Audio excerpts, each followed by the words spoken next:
Please stand clear of the doors. Por favor, manténganse alejado de las puertas.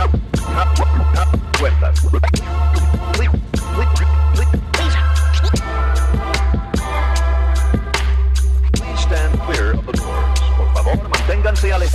Because this here's the wildest ride in the wilderness. Hey everybody, I'm Nathan. I'm Scott Gustin. And welcome to this week's episode of Adventures and Mousecapades. We are blessed once again by the presence of Disney journalism royalty on our humble little show. If you follow Disney news at all, then you're no doubt familiar with our guest who breaks all the news that everybody else bickers over. The gentleman who occupies at least one slot on the Disney news source, Mount Rushmore, the guy who just spent last weekend in the bowels of the Coronado Springs Convention Center learning everything Disney shared at Destination D23 2025, and learning some things they didn't want to share too. That's right. This week's guest is the man, the myth, the legend, His Royal Excellency, Scott Gustin. Goodness gracious. Made me uncomfortable. I was so uncomfortable. I didn't even, I almost missed the introduce yourself, just to say my name. Then hear all of that stuff. So, no, good to be here and happy to talk Destination D23. Yeah. Can you remind our listeners kind of who you are? I mean, obviously I just laid it out, but kind of what's your connection to Disney? What's your day job? And how the heck do you keep so plugged into what's going on from Disney? Yeah, I'm a journalist. I work for a company. It's called Nexstar. So I work on the digital side at Nexstar, and then I covered theme parks and Disney for a while, but I really was just interested in trying to be a kind of a fact-focused, news-forward person covering the parks. Yeah. I have always enjoyed reading all the rumors, but I knew that there needed to be a through line to what was real and what's not. Yeah. Because it's really fun to talk about what Disney can do, should do, but it is important to know what they are saying they are going to do, what they will do. So I tried to find a path there where I'm just trying to really focus on what's being announced. And a lot of the time it's just trying to gather all the different places that news is shared and then just share from obviously the one place that I put my news, which is basically on Twitter. But yeah, I mean, it's just I have a personal interest in not only going to the parks, but the crazy inner workings and just running that entire mammoth of a city in Orlando. And then also at Disneyland, not so much, but just the fun part of how that city, both cities work, but especially in Florida, all those cast members, the guests coming in and out, all the transportation. It's just something I've always been interested in as a fan and then also covering it. So it's fun. Well, I can say for us, for sure, it's not real unless Scott Gustin has tweeted about it. So we appreciate your voice of sanity in the midst of the clickbait and the morass of opinions and people arguing over this, that, and the other thing. So thank you for everything that you do right off the bat. I appreciate it. I like to argue too. And I have a lot of opinions, but I do know that, like, I think most of the value that I try to bring, which there's a lot of awesome voices that cover parks. Yeah. I think the value that I try to bring is just trying to weave through and find the facts and the context that can go along with it. If it's good or bad, things that people do and don't like, also trying to add context to those things. So, yeah. So this year's tagline for Destination D23 was, quote, "A journey around the worlds of Disney." What did that mean to you going into the weekend and looking back? Do you think Disney delivered? Yeah, it was a classic Destination D23 weekend. Yeah. If you had only gone to one before and it was the most recent one and you went to this one, then I think you would be confused. I don't know if you would be disappointed. It would just feel like two very, very different events, with the last destination being more an announcement and news focused. And then this one, having those moments throughout the weekend, but presented in context and not just everyone get in the room, we got to talk about all these things that we're working on. It was more of, let's get in the room and let's talk about castles, and let's talk about how our creative processes for, working on developing a new theme park. If it has a castle, what's that going to look like? They did fun look back at previous castles, and then they gave us some news that they're going to, update Cinderella Castle in Florida back to kind of its traditional look.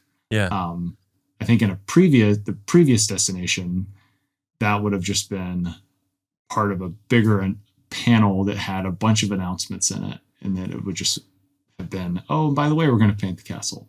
I do think for fans, the way they did it is a lot more meaningful, and it's the audience that's going to appreciate an entire panel on castles, whereas at D23 Expo next year, if they were announcing, if the castles were on the table, or repainting Magic Kingdom, or the Cinderella Castle Magic Kingdom was on the table for D23 Expo, it would have been a side mention, probably cut for time type thing. Or one of those things that Disney loves to dribble out the week before. The week before, right? Yeah. Yeah. So got it. A lot of, I would say most people, and I'm not saying they're wrong, would look at the weekend and say that there was less news, or that there were smaller updates or no news. Those are all valid takes. But I think it's all what your expectations are. And if your expectation is formed on the last one, you're probably right. But if you look back at some of the first Destination D23s, this one felt very similar to those. Got it.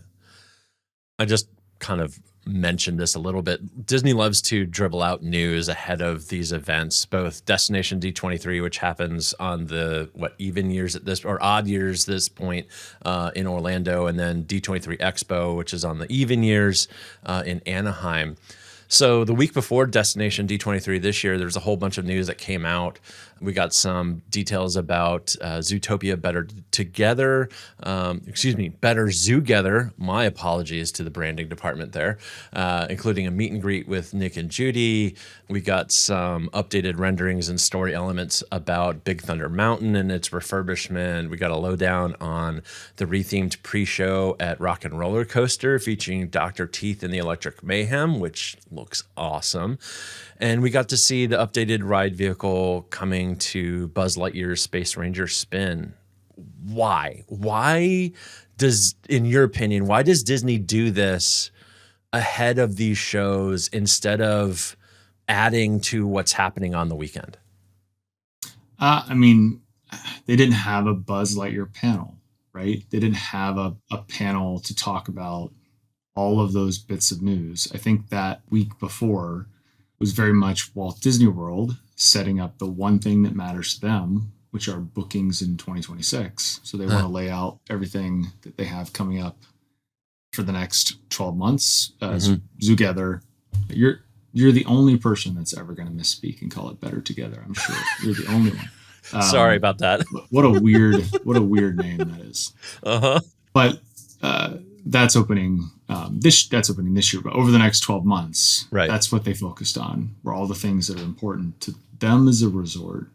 And I think it was they kind of established what they wanted Destination D23 to be, and those announcements didn't really fit in to kind of the framework of the weekend that they planned.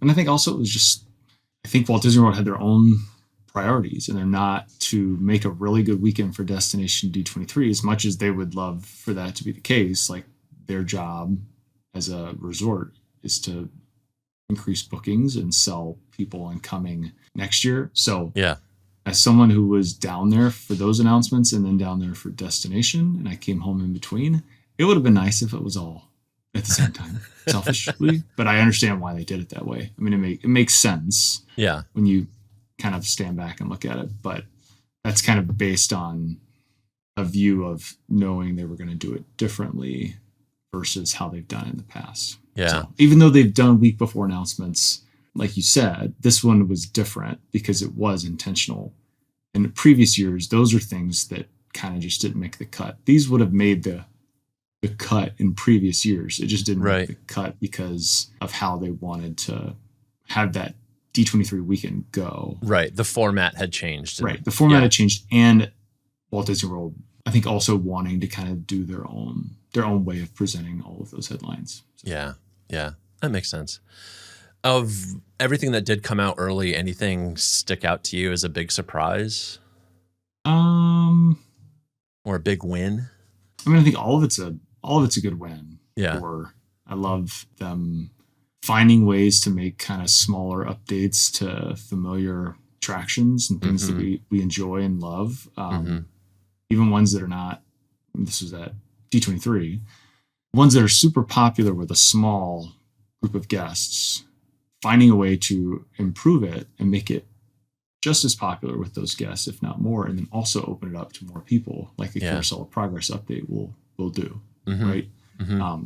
I love those types of updates, and Buzz Lightyear is a great win because it was very much possible. It was very possible that ride would have just been completely ripped out if they were going to spend the money.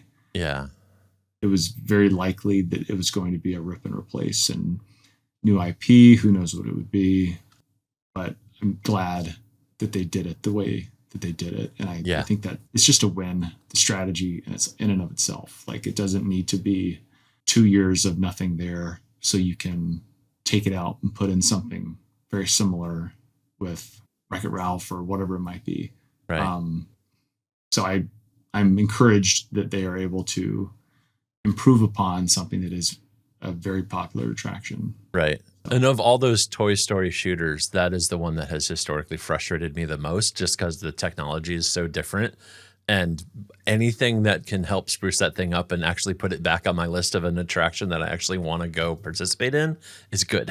And frankly, this puts it back on the list because I can't distinguish my little laser dot from anybody else's. And I have no idea what I'm aiming at. So hopefully this helps.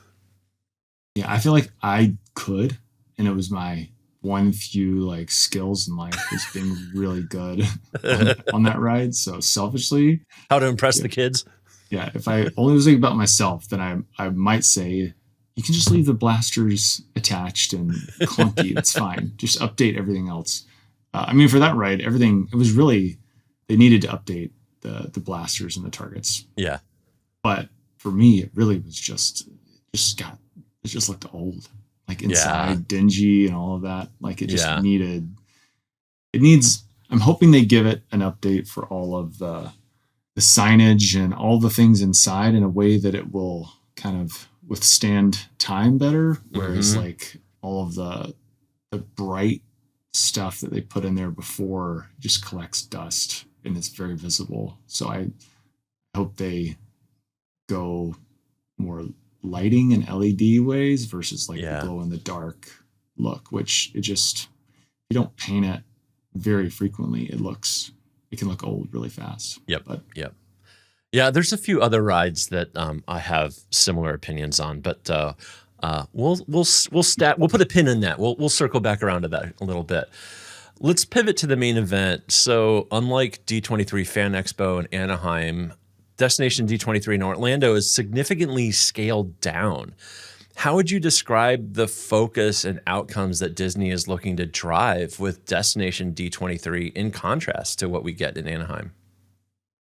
I think it's for the fans. D23 Expo is created for fans to attend, but I'm not sure it's always everything done with the fans' interest in mind. Like it's kind of a company interest.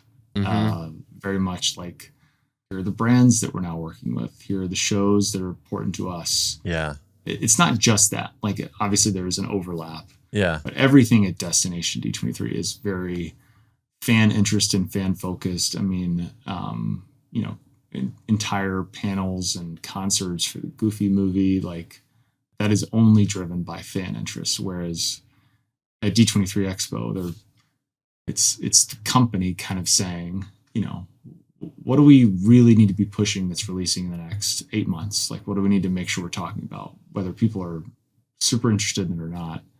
So I really think it's just the difference of like curated specifically for the fans, whereas I don't think they would describe it this way, but I view the expo as just kind of being the blowout for the whole Disney brand for fans, but maybe not specifically curated for the biggest Disney fans.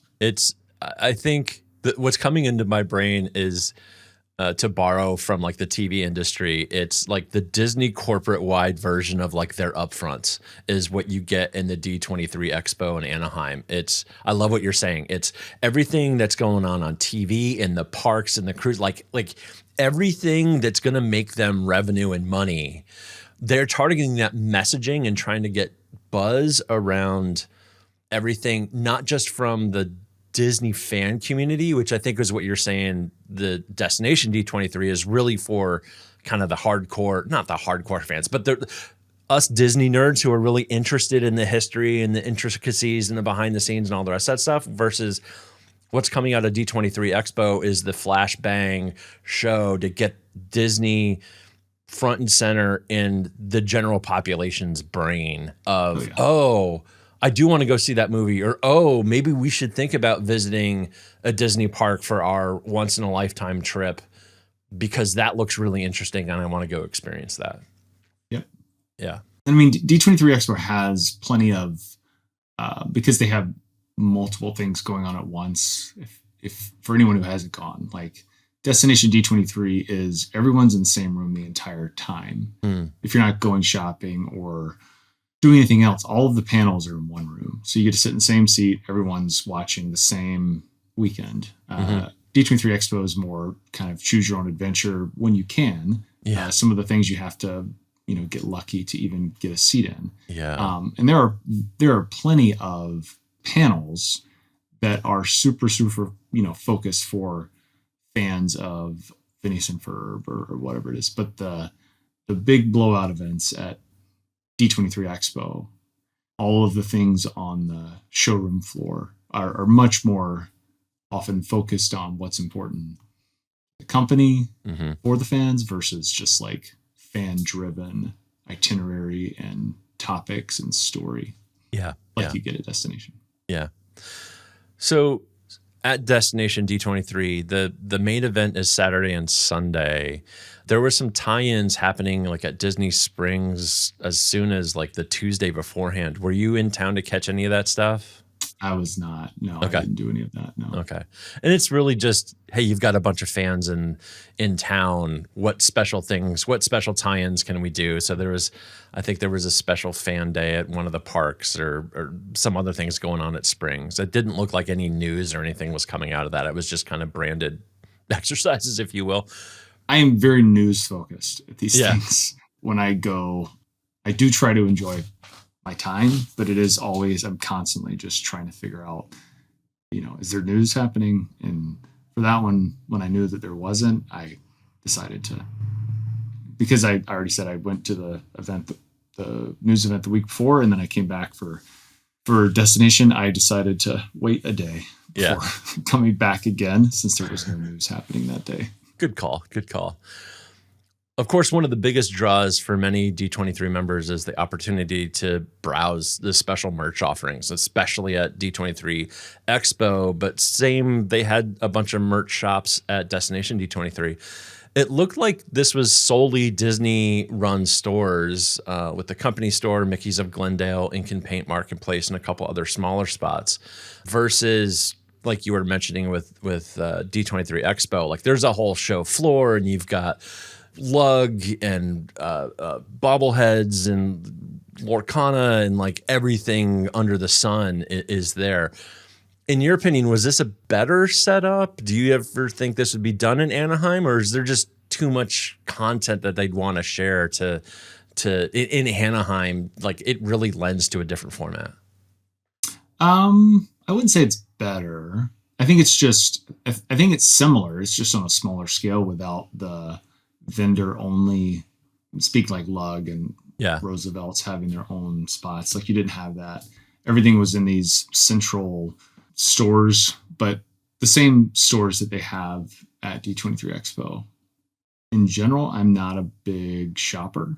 So I'm usually going for one specific item, and that was what I was doing this time. I only bought one thing for a friend when I was there, so it was figuring out which one had it and then how to get in. I think the frustrating thing, it's this way at Expo too, but they're bigger venues, so they have more room. Is the shopping times and the queues, I think, were pretty long. But I didn't see anyone like super upset about that. It's just, it always feels like they underestimate like the demand for the merch, and then they don't have spaces big enough for it. I don't really know what I would have done differently for this one, but it does seem, it is, I wanted to buy one thing, and it took me like a day and a half to just get in that store to buy the one thing. Wow. You know, so like, and it's because I didn't have a time assigned, so I kind of had to wait until the queues had died down, and I had to go like during a panel. Right. But it is what it is. It is interesting that there's people, you know, saying, I'm here to give you my money, and I have to jump through a lot of hoops to do that. Yeah. But I wouldn't say it was like there's anything better about Destination versus Expo. It was just very different because of the amount of space they have. We were at Expo last year. It was our first time going to a D23 event, and it was shocking to us. Like, we didn't really know what to expect, and walking into that situation in terms of, oh yeah, you're going to wait in line for an hour to go see the like, we spent an hour in line just to go see the Loungefly booth, and decisions were made. I think we will definitely plan differently next time. For sure.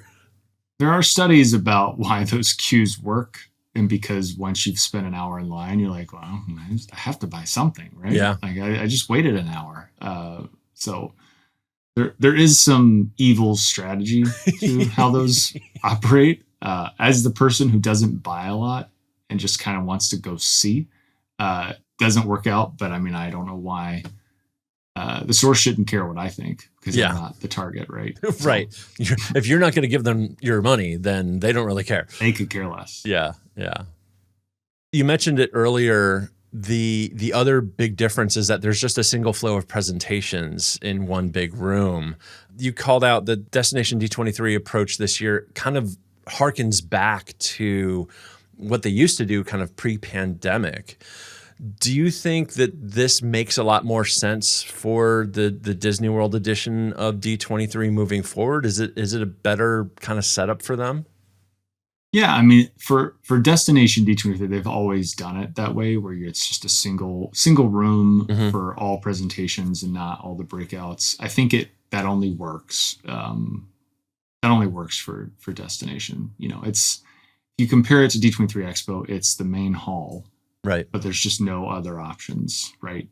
And so I think it works because you know there were 4,000 people at Destination. You basically know what all 4,000 of those people are wanting to get, because it is such a super fan type event.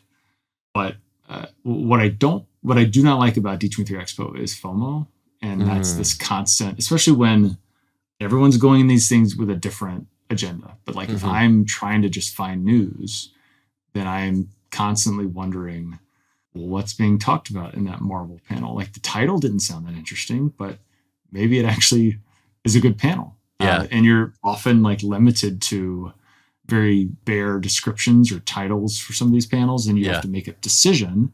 And while you're in there, there's something else happening somewhere else.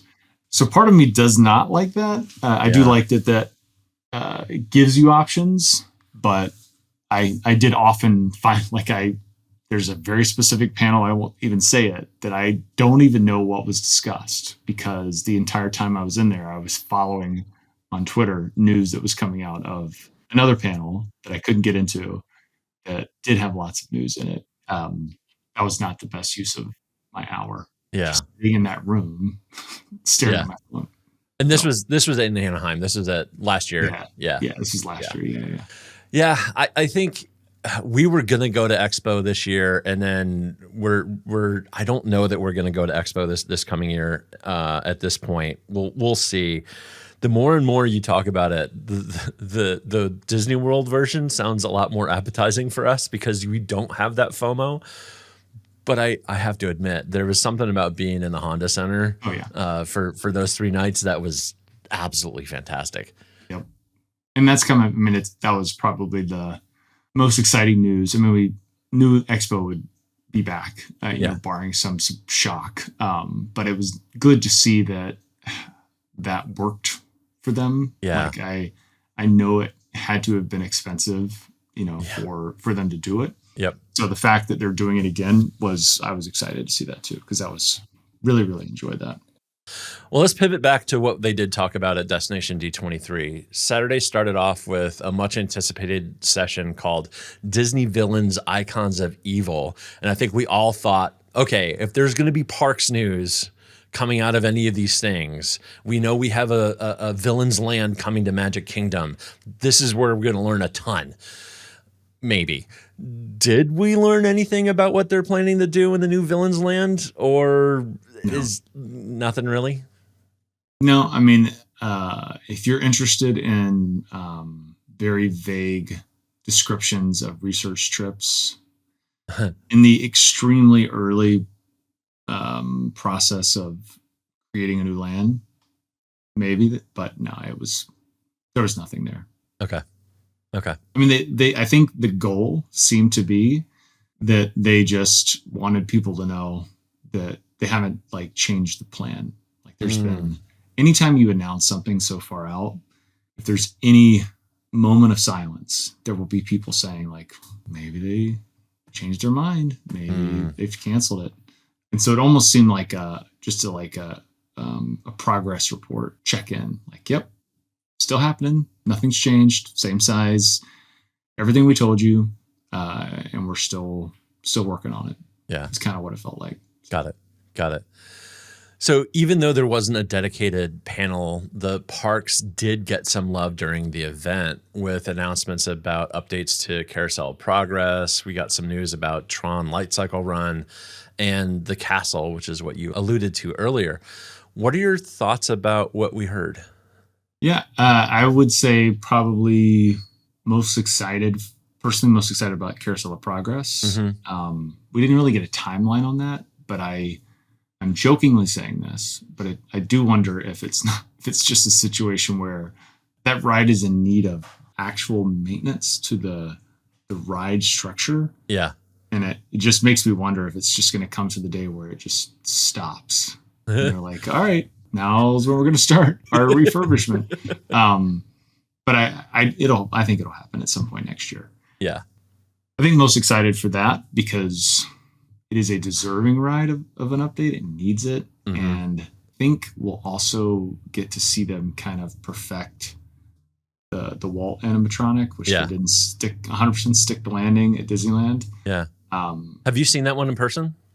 Yeah, it's impressive in person, but it's not perfect. Does not look great in photos or in video, really. But in the audience, without the benefit of any zoom lens, when you're just sitting in a room, it is very believable that you're in Walt's office. I mean, he has this tiny little desk. It's like this dumbest part of it is how tiny his little bitty tiny like minion desk that he has. But with the updates that it will get before they add it to Walt Disney World, it's, as a fan of both coasts, but being a home East Coaster, it's cool that I think we will get the better of the two. Yeah. And we might get 2 Walts in that attraction. They've only said 1. It is very possible that we actually get 2 new scenes with Walt on the attraction. So I'm most excited for that. I think I was delighted by the castle because I like the classic look. Same. And it just delights me that they can still do things that need to be done that are not 100% revenue drivers. Yeah. Like, that was probably someone on that team at Walt Disney World had to fight really hard to get that because Mr. Spreadsheet is kind of like, it's fine. Like it is. I think there's more to it than they've told us. People will kind of find out over time maybe why they were able to do it. But I think that was the biggest surprise was them announcing that. So in other words, maybe it needs some structural rehab or something like that. And then, hey, if we're going to be doing some construction on it, we got to repaint it anyway. Here's our opportunity to change the color scheme. I think so. Yeah. I think there was bringing forward of some budgeting that is outside of just a paint color. I think the same type of conversation you might have with your significant other if they want to repaint the living room and has a really tall ceiling. It's like, well, if we're gonna do that, then we might as well do X. Like, feels like it's probably very, very similar type of conversation to happen. Yeah, we had always wanted to repaint the inside of our house, and we have half of it done from about a year ago, but that's because we had a water pipe burst and we had to have a bunch of repainting done anyway. It's like, well, while the upstairs is empty, let's go ahead and do it. Yep. So, and that's just how it works sometimes. And I'm okay if that's the case here. Like, I don't think if we find out anything, I don't think it's going to be a bad thing. But I think that there's more to it, but we're all going to win as a result. Scott, it's a business thing. It's called synergy. I don't think they're like gonna paint like Avengers Doomsday on the side while they're doing it. Like, Probably I don't not. think that's what we're saying. They tried that for one day, and they had stitched toilet paper, the castle back in the day when that first movie came out, and I think they learned their lesson. Maybe let's not mess with the castle for the sake of messing with the castle.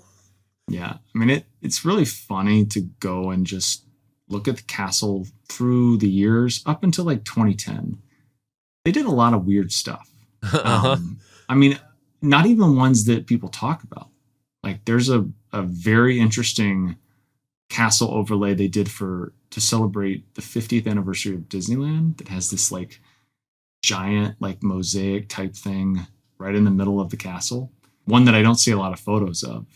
It's just any change at the castle now feels like people make a bunch of noise about it. I mean, myself included, but it just seems like back then it's just kind of like, yeah, sure, throw it up there. But it is funny that there's so much excitement about just going back to plain pre-2007 like castle. We haven't seen that castle.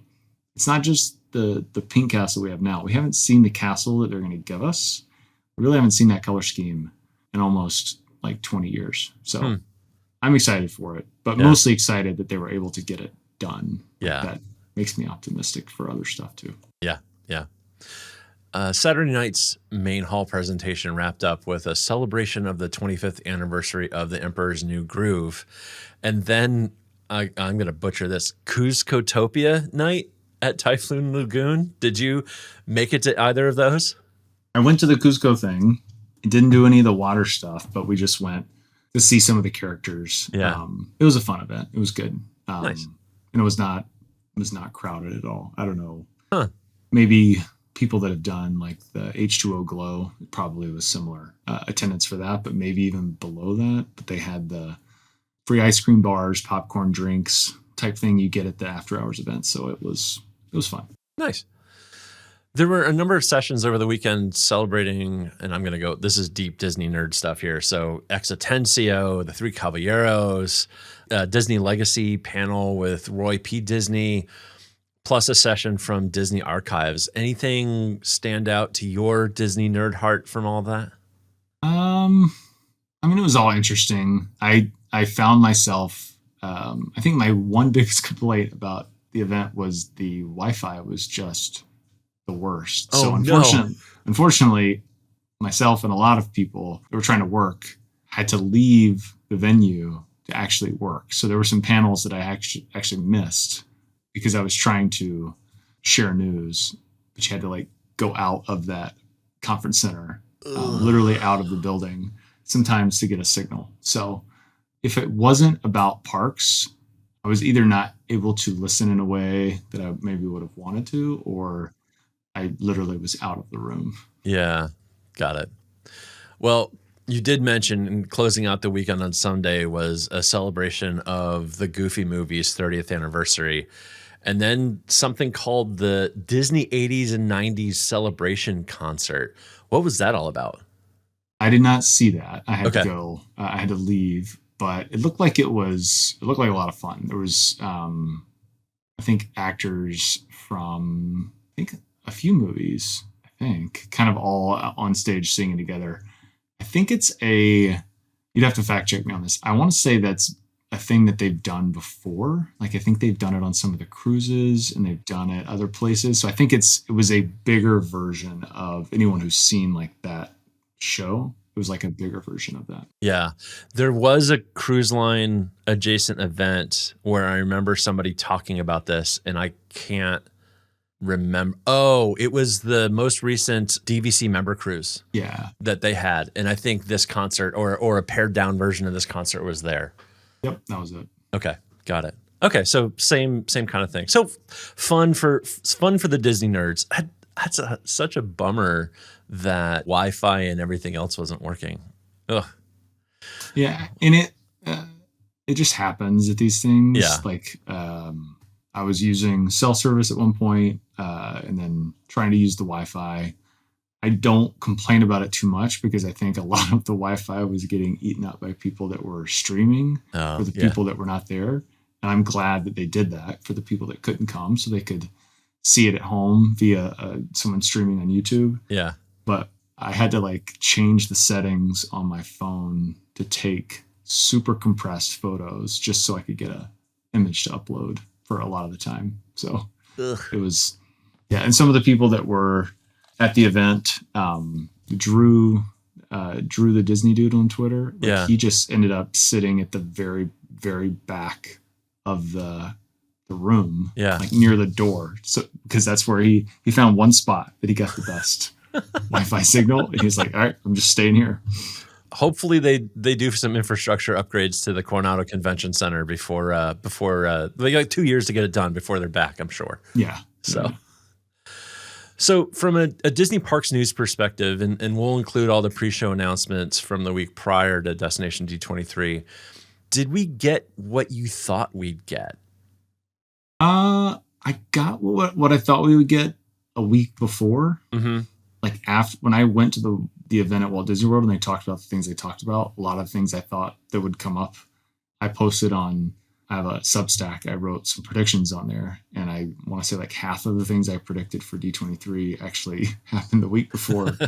So after that, I was kind of like, all right, this is going to be a very, very different event. Yeah. So I think in that week before, my expectations were right at what we ended up getting. Yeah. But before that, they were way off. Like I was certainly, even though I'd had people say, don't expect big news drops, don't expect what we did a couple years ago. Yeah. I still was thinking we would get more than we got. But inside of that last week, it ended up being about what we thought. And then the Walt announcement was a nice surprise that I had no idea was coming. Yeah. It was cool. Flip side of the coin, anything that you really thought we'd hear about that we didn't? I feel like, they've teased and talked about Bluey coming to the parks, and they just refused to follow up on that. And this one frustrates me because they're so slow. Disney is so slow sometimes, and they just miss the moment.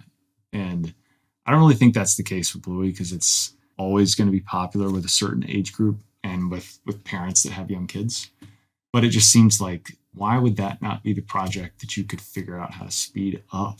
Right. It's just like insane how slow they're moving. Because they've basically just said the characters are going to be in, or the character Bluey is going to be in the park, right? I mean, it's like a meet and greet or some walk around or something like it. And they said it's going to happen. Yeah, it's the most basic thing ever. And they said it was going to happen this year in 2025. So it's like the clock's ticking, guys. And I'm still confident. From what I've heard, I'm so confident it will happen this year. But they did leave themselves some wiggle room in that initial announcement that we all interpreted, myself included, to be that it is going to happen this year. Yeah. That I think they said, Bluey would be coming to the parks and cruise line. Bluey made his appearance in Australia, like on a few cruises, and then disappeared. And then they kind of said, we'll have more about their appearance in the parks in the months ahead. I mean, Oy. yeah, you never know how many months. Right. Like, I'm going to be alive for like, I don't know, like 300 more months or something. I guess we could go that route and like count months. I mean, you could also say days. Yeah, like in the days ahead, the year. I mean, we'll have an announcement coming in days. Yeah. Well, Yeah. How many days? But I still think it'll happen this year. But at this point, if they're not willing to promote it, it's not going to be a lot, which is okay. Yeah. Which is, it really is fine. But it also is going to be like, what took so long? Like, right. We're going to wake up one day and then there's just going to be a website that's going to say Bluey is making an appearance at Hollywood Studios. And he's just like standing in the future animation courtyard. And it's just going to be like, why did it take, 12 months to do this? Right. So I don't know. That one felt like an obvious update that was owed. We didn't get it. Yeah. I don't know. Bluey's from Australia. Maybe there's there's an immigration joke in there, but I'll leave that on the table for others to hit. Or maybe there's like a contract thing. Yeah. Like I hope there is a legitimate reason and it's not just people dragging their feet. So I kind of thought we would get that. I didn't expect them to talk about cars at all. Yeah. And they didn't. Yeah. I mean, there were other things that I thought, and I may have like even tried to predict that they would talk about, but it wasn't anything like I came out of the weekend saying like, why did they not give us an update on blank? Yeah. But it's because they gave us a lot the week before. Yep. So Yep. I think between the two, I felt like they talked about most of that. They never talked about Disneyland Resort much. I wasn't expecting them to, but they have things that they could have talked about. Yes. Right there, sitting there waiting on them, like more info on the parking structure, the Coco ride, Avatar. Mm-hmm. Like there's a lot that's coming, but it wasn't the right venue. I think Expo next year is going to be a lot of Disneyland stuff. Yeah. Yeah. Because they have not only the stuff that you just mentioned, but there's the whole Disneyland Forward, which is that plus a whole bunch of other stuff that they're rumored to be working on. So it'll be interesting at Expo next year to see what comes out of it. Yeah. For you on a personal level, what was your highlight of this year's Destination D23? I think the Carousel of Progress update probably is the highlight because it confirms that ride is not going to go away. Yeah. And we're going to get a nice update. We're going to get Walt in the Magic Kingdom. I think it just also shows us that Tomorrowland Magic Kingdom is kind of being reinvigorated in front of our eyes with the Buzz update, this update. There's going to be more coming. And I kind of like that approach instead of what I think they might end up doing at Disneyland and what maybe needs to happen at Disneyland, to be honest, is just kind of a starting over of what Tomorrowland's going to be. I kind of like that Walt Disney World's Magic Kingdom is just let's just make everything better that's in here.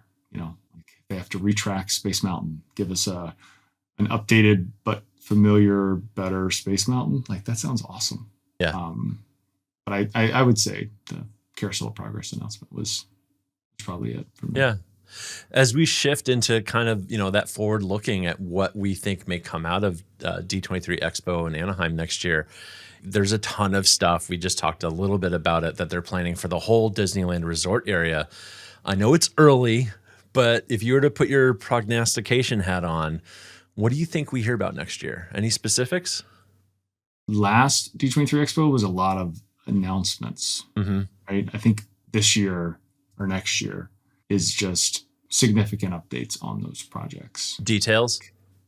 Like if you think September 2026, I would expect us to walk out of Expo finding out or already know an opening time frame for Tropical Americas. And I don't know if they can hold it until next September, but I think they could if they wanted to, and finding out more about what the actual Encanto attraction looks like. Like they haven't really talked about it. Yeah. They've shown us a few pieces of concept art, but they haven't really talked about what that story and attraction is going to be like. So I would say that. And then they know that they have to give more on villains, and they will at Expo. I think we'll have a better idea of what maybe at least one of the attractions will be framework of the land. I think they want to talk about that. Yeah. And then I think for Disneyland, they're going to talk about all of it. I think Tomorrowland, Avatar, structure, I hope, like, is very far along. Yeah. Yeah. Coco and the parking structure, I think construction is supposed to start on both of those later this year. Mm-hmm. Avengers Campus construction is moving very quickly. So I think we'll get that. And then my two big ones would be, they've been predictions for a long time. But I actually think next year is the year, is Tomorrowland and Figment at Epcot. I think will be the two big reveals next year. Yeah, Figment's the one ride. We were talking earlier about rides that just need a fresh coat of everything. And Journey into Imagination with Figment just is tired. For me right now, it's the ironic ride. Like, oh yeah, let's go ride this because it's so bad. And I'm willing to make that statement and get all the hatred for it because it's just a bad ride. Yes, the dinosaur's cute. I'll give you that. But it's a bad ride. My kids like it in spite of what the ride is. Like, they like Figment. Yeah. But they don't like the ride. I mean, the story is just does not work in 2025. It just doesn't work. Yeah. Figment is annoying. He's a brat. It just doesn't. It's not what Figment was, or should be. So they know all of that. Mm-hmm. It's just, and they've known that for a long time. It's just they need to be able to justify taking a family attraction at Epcot offline for a while, mm-hmm. and spending money on a ride that doesn't have to. Unfortunately, because there's not a lot of family rides at Epcot, people still do Figment. They still ride it just because it's there. It's there. Yeah. And so the ops people are just always like, can't give up that ride. Yeah. But I do think next year is the year we hear it finally revealed, and it will be a fun place to be when they announce that. In the same way that the Villains thing and the Monsters Inc. coaster, I think the Figment announcement, and Tomorrowland. If that one happens, like the roar for that might be louder than Figment, because if they say the word people mover, which I don't think they will, but if they did, like, that would probably exceed anything that we got last year. So even Villains Land. So the other ride that really needs a refurb at this point, and they talked about it, but the pandemic killed it, is Spaceship Earth. Do you think we get a redo of Figment or Spaceship Earth first? And to your point, I don't think they can do both at the same time because the family ride, like, capacity just will not take having both of those gone at the same time. Yeah, I think Spaceship Earth would be first because Spaceship Earth would not be significant. I think Figment would be pretty significant. Got it. Change. I don't think Spaceship Earth would be. I think it would be I put that in the same bucket as Carousel of Progress. Like, they would not put a Walt in Spaceship Earth, but it would be a significant needed treatment to the ride. Yeah. Preserving it essentially is the same attraction. Finally doing something with the descent on that attraction. It's just all black curtains. It's such a waste. Yeah. I would guess if one is going to happen before another, it would be Spaceship Earth, just because it would be quicker. Yeah. But I think they would have to get started on it pretty quick if that's going to happen. But I think it's possible. We're not going to go a full year before we hear other things. There's other announcements that are going to happen before Expo for sure. All right. I'm going to ask you to give a negative prognostication. What do you think everybody wants Disney to talk about next year at D23 that they probably won't be ready to announce? I don't think they're going to be ready to talk about as much with Villains as people will want to talk about. So I think there will be some frustration there because people will forget we're still talking about something that's even in September of next year will be 4 years away. Yeah. So I don't know if they're going to give as much as people want on that. And that's largely because they need to do the new Cars Land and that whole experience first, because the whole construction access to that goes through where Villains is going, right? Yep.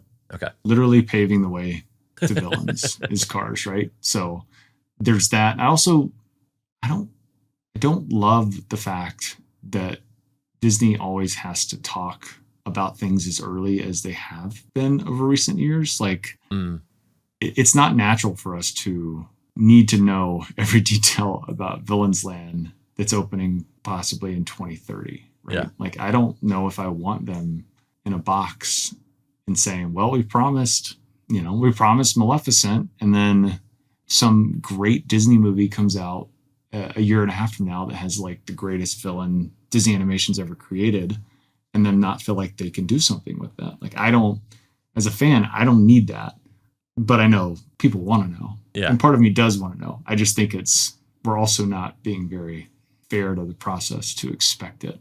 So, yeah. But I would say probably Villains will be the one that's not going to get as much. We're not going to get as much on that. Do you think we heard about Villains as early as we did because it was in part a response to Epic Universe opening and trying to say, at least to the community and to the investors, hey, we are doing big things?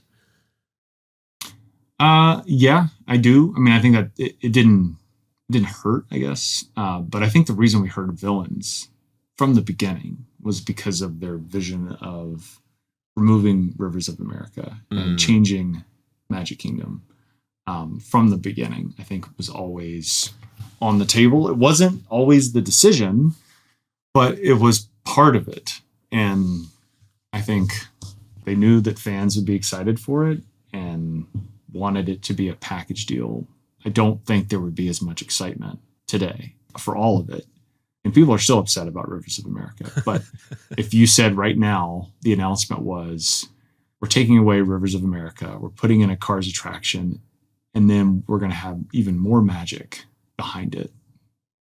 Probably not sitting as well as it is now when people know that coming in behind it is Villain's Land. So I think it was just kind of we need to package all this together. Yeah. People are, there's a new theme park attraction or a new theme park opening in Epic Universe. So that doesn't hurt that we're talking about, a huge expansion that people want. Right. The timing is good. So I think it was just kind of all of that together. Yeah. Yeah. Well, Scott, thank you so much for sharing your experiences from Destination D23 this year. You've mentioned you're on Twitter or X or whatever the heck that thing wants to be called these days. You've also got a Substack, which I absolutely have fallen in love with. Where can people find you? Plug your thing. Yeah. Find me on Twitter. Find me on Substack, first and last Scott Gustin. And there's a link in my Twitter bio if you want to just find it that way. Twitter is still where I share news. Substack is where I try to go a little beyond it and get into my personal thoughts and opinions on some stuff, more packaged presentation of news with context. But yeah, response has been really, really surprising to that. And there's a lot of really good writers on Substack. Yeah. Just in general. So I would just encourage everyone, you don't have to follow me, but just sign up for it and find your interests on there. Find people that are writing about politics or fashion, whatever it is. There's I've enjoyed using it as much as writing for it, just finding really smart people that are sharing really smart content about the subjects that I'm interested in. So who knew blog posts were going to be a thing again? Yeah, I don't know why it works as well as it does, but I think it's just missing right now. Places where you don't feel like it's not a bait and switch on the content. I mean, there's mine is I have it set up. There's no paid subscriptions or anything. Some of them are, but the ones that you do pay for, like, you feel like you get something in return. Yeah, you get access or whatever it might be, whereas Googling something now is just like it's a minefield. Like, you might get good info. You also might get bombarded with so many ads that you just have to close your laptop because you just wanted the answer to one question. So, but yeah, I'll pitch just Substack as a platform for everybody to check it out. Yeah. Well, thanks for being a voice of sanity and light in the darkness. We appreciate you, Scott, and we'll absolutely have to talk next year about D23 or sooner if something else comes up. So thanks again for coming on. Yeah, you should have me on before, and I can make a bunch of predictions that will not be right, of course. Completely whiff on everything. You got it. We'll hold you to it. Cool. Sounds good. Thanks, Scott. Well, thanks again to Scott for coming on with me. Alicia is off and recovering this morning. She's absolutely doing fantastic. I did get her to sit down for an interview. So if you haven't listened to our bonus episode that dropped yesterday, if you listen to this on day one when it comes out, please go ahead and give it a listen. It's really fantastic and kind of inspiring and gives you some behind the scenes of what we've been going through. It's all good, but she is sleeping a lot. And with that, please do remember that we, and of course Scott, we're not affiliated with Disney or any of their subsidiaries. These are personal opinions and suggestions based on our own experiences. If you have questions or suggestions or would like to be interviewed on our show to share your Disney experiences, please send an email to podcast@ourmousecapades.com. Please follow us on socials. We are at Our Mousecapades pretty much everywhere you can find us. Of course, that would be Instagram, Facebook, Threads, and YouTube. And of course, please do give us a rating and review in your podcast app. That really does help people find us. And lastly, of course, don't hesitate to share us with your friends and fellow Disney lovers of all ages. Thanks for listening. We'll be in your ears next week. Thank you for flying Star Tours. Bye-bye.